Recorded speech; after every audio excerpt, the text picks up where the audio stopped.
আসসালামু আলাইকুম। বাংলা সংবাদে সবাইকে স্বাগত জানাচ্ছি আমি আফরোজা রূপা। রাকসুতেও ছাত্র শিবিরের জয় জয়কার, 23টি পদের বৃষ্টিতে জয়ী ভিপি জাহিদ। জিএস পদে স্বতন্ত্রের আম্মারের চমক, ক্যাম্পাসে বাদ ভাঙা উল্লাস। বিভিন্ন দলের সই নিয়ে অনিশ্চয়তার মধ্যেই বিকেলে জুলাই সনদের অনুষ্ঠান। সংসদের দক্ষিণ প্লাজায় আয়োজন, আশা ছাড়ছে না কমিশন। মতানৈক্য না কাটলে সংকট বাড়ার শঙ্কা। 17 ঘণ্টা পর নিয়ন্ত্রণে চট্টগ্রাম ইপিজেডের তোয়ালে কারখানার আগুন, ধসে পড়ছে দেয়াল ছাদের অংশ। এখনও উদ্ধার অভিযানে ফায়ার সার্ভিস, 5 সদস্যের 2 তদন্ত কমিটি। ত্বক ফর্সাকারী নকল প্রসাধনীতে সয়লাব বাজার, ব্যবহারে ক্যান্সার সহ মারাত্মক স্বাস্থ্য ঝুঁকির শঙ্কা। প্রশাসনের নাকের ডগায় গড়ে উঠেছে কারখানা। এবং প্রথমবারের মতো লালবাগ কেল্লায় উন্মোচন করা হলো বাংলাদেশ ওয়েস্ট ইন্ডিজ ওয়ানডে সিরিজের ট্রফি। ক্রিকেটের মাধ্যমে বিশ্বের বুকে লাল সবুজের ঐতিহ্য তুলে ধরার লক্ষ্য। 36 বছরের দীর্ঘ প্রতীক্ষার অবসান। অবশেষে রাজশাহী বিশ্ববিদ্যালয়ের শিক্ষার্থীরা পেলেন তাদের বহুল কাঙ্ক্ষিত নেতৃত্ব রাকসু নির্বাচনের মাধ্যমে। বাঁধ ভাঙ্গা উল্লাস, কান্না আর আবেগঘন পরিবেশ কাজী নজরুল ইসলাম মিলনায়তনে। ছাত্র শিবির সমর্থিত সব মিলিত শিক্ষার্থী জোটের ভূমিধস বিজয়ে উচ্ছ্বাসে মেতে ওঠে পুরো ক্যাম্পাস।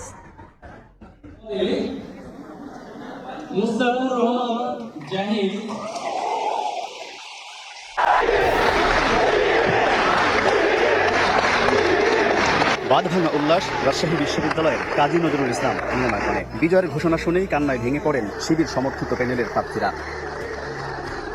রাকসুতেও ভূমিধস বিজয় ছাত্র শিবির সমর্থিত সম্মিলিত শিক্ষার্থী জোটের। 23টি পদের মধ্যে 20টিতেই জয় জয়কার তাদের। এর মধ্য দিয়ে রাজশাহী বিশ্ববিদ্যালয়ের শিক্ষার্থীরা পেল নতুন নেতৃত্ব, তাই তো উচ্ছ্বাসে ভাসছেন বিজয়ী ও তাদের সমর্থকরা। ফলাফলে সাধারণ শিক্ষার্থীরা সন্তুষ্ট। মুখর পরিবেশে আছে, ভোটটা হয়েছে, ফলাফল যথেষ্ট স্বচ্ছতার সাথে হয়েছে। শুক্রবার সকাল 8টার দিকে কাজী নজরুল ইসলাম মিলনায়তনে চূড়ান্ত ফলাফল ঘোষণা করেন প্রধান নির্বাচন কমিশনার অধ্যাপক এফ নজরুল ইসলাম। তিনি জানান, ভাইস প্রেসিডেন্ট পদে জয়ী হয়েছেন ছাত্র শিবির সমর্থিত প্যানেলের মুস্তাকুর রহমান জাহিদ। শুধু সাধারণ সম্পাদক, ক্রীড়া সম্পাদক ও বিজ্ঞান সম্পাদক পদ ছাড়া বাকি 20টি পদেই জয় পেয়েছে সম্মিলিত শিক্ষার্থী জোট। জুলাই বিপ্লবের পর আমরা শিক্ষার্থীরা রাকসুর জন্য আন্দোলন করে তুলেছিলাম।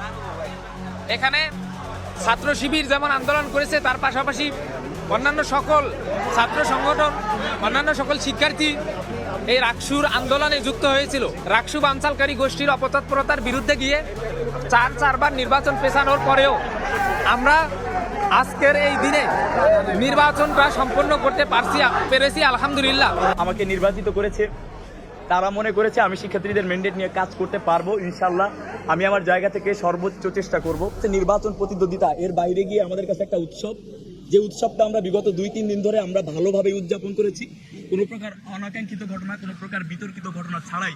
ঘোষিত ফলাফলে ভিপি পদে মুস্তাকুর রহমান জাহিদ পেয়েছেন 12,680 ভোট, যেখানে তার নিকটতম প্রতিদ্বন্দ্বী ছাত্রদল সমর্থিত শেখ নুরউদ্দিন আবির পেয়েছেন 3,397 ভোট। দুই প্রার্থীর মধ্যে ব্যবধান 9,290 ভোট। অন্যদিকে সাধারণ সম্পাদক পদে স্বতন্ত্র প্রার্থী সালাউদ্দিন আম্মার পেয়েছেন 11,537 ভোট। তার নিকটতম প্রতিদ্বন্দ্বী শিবির সমর্থিত ফজলে রাব্বি ফাহিম রেজা পেয়েছেন 5,729 ভোট। সহকারী সাধারণ সম্পাদক পদে তীব্র প্রতিদ্বন্দ্বিতায় শিবির সমর্থিত সালমান সাব্বির 6,971 ভোট পেয়ে জয়ী হয়েছেন। তার প্রতিদ্বন্দ্বী ছাত্রদল সমর্থিত জাহিন বিশ্বাস এশা পেয়েছেন 6,091 ভোট। বৃহস্পতিবার সকাল 9টা থেকে বিকেল 4টা পর্যন্ত ভোট গ্রহণ শেষে রাতভর গণনার পর শুক্রবার সকালে প্রকাশ করা হয় ফলাফল। ঘোষিত 6টি ছাত্রী হলের মধ্যে 5টি হলে জয় পেয়েছে শিবির সমর্থিত প্যানেল। হল সংসদেও শিবির সমর্থিত প্রার্থীদের বেছে নিয়েছেন অধিকাংশ শিক্ষার্থীরা। বিভিন্ন দলের সই নিয়ে অনিশ্চয়তার মধ্যেই অনুষ্ঠিত হতে যাচ্ছে ঐতিহাসিক জুলাই সনদ স্বাক্ষর অনুষ্ঠান। বিকেলে জাতীয় সংসদের দক্ষিণ প্লাজায় অনুষ্ঠিত হবে বহুল কাঙ্ক্ষিত অনুষ্ঠানটি। সব দল এতে অংশ নেবে বলে আশাবাদী ঐকমত্য কমিশনের। সব মতানৈক্যকে পাশ কাটিয়ে রাজনৈতিক দলগুলোকে স্বাক্ষর করার আহ্বান রাজনৈতিক বিশ্লেষকের। হাসান ওয়ালের প্রতিবেদন। দীর্ঘতম মাস জুলাইয়ের রক্তক্ষয়ী গণঅভ্যুত্থানে 24-এর 5 আগস্ট শেখ হাসিনা সরকারের পতনের পরই দাবি ওঠে পুরো কাঠামো আমূল সংস্কারের। 15 ফেব্রুয়ারি শুরু হয় সংস্কারের লক্ষ্যে গঠিত ঐকমত্য কমিশনের কার্যক্রম। প্রথম পর্যায়ে চলতি বছরের 20 মার্চ থেকে 19 মে পর্যন্ত 32টি দল ও জোটের সঙ্গে মোট 44টি বৈঠক হয়, যাতে 166টি সংস্কার প্রস্তাবের মধ্যে 62টির বিষয়ে ঐক্য হয়। দ্বিতীয় দফায় সংবিধান সংশ্লিষ্ট মৌলিক 19টি সংস্কার নিয়ে আলোচনা হয় বৈঠকে, যার 10টিতেই নোট অব ডিসেন্ট দিয়েছে বিএনপি সহ বিভিন্ন রাজনৈতিক দল।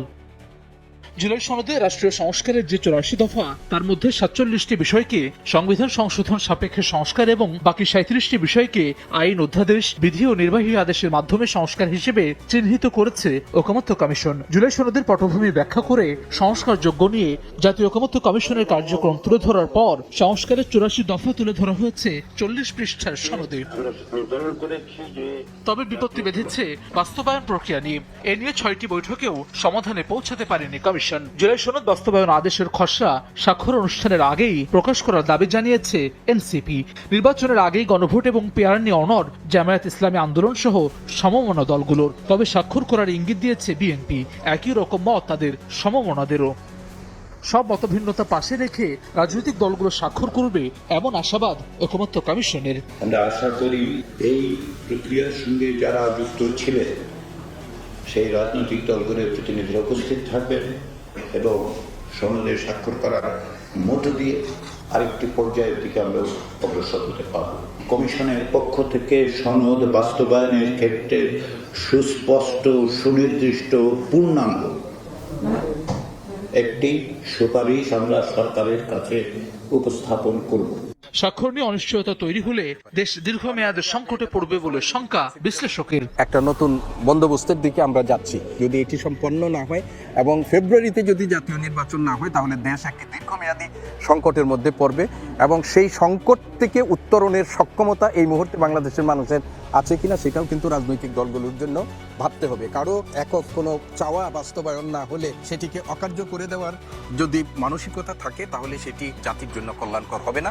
এদিকে তৃতীয় দফায় 31 অক্টোবর পর্যন্ত মেয়াদ বাড়ানো হয়েছে জাতীয় ঐকমত্য কমিশনের। 31 অক্টোবর পর্যন্ত টানা 17 ঘন্টা পর নিয়ন্ত্রণে আসে চট্টগ্রামের দুটি কারখানার আগুন। ভবনের দেয়াল ও ছাদ ধসে পড়ছে।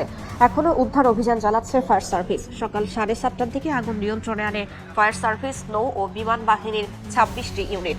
সারা রাত আগুন চলায় ভবনের বিভিন্ন তলার দরজা, জানালা এবং দেয়ালও খসে পড়ছে। আগুনের কারণ জানতে 5 সদস্যের 2 তদন্ত কমিটি গঠন করেছে ফায়ার সার্ভিস ও বেবজা কর্তৃপক্ষ। নিয়ম না মেনে ভবন নির্মাণ করে আগুন লাগে বলে দাবি ফায়ার সার্ভিসের। বৃহস্পতিবার দুপুরে ইপিজেড এলাকায় আদমস ক্যাপ নামে তোয়ালে তৈরির কারখানায় আগুনের সূত্রপাত। মুহূর্তেই তা ছড়িয়ে পড়ে পুরো ভবনে।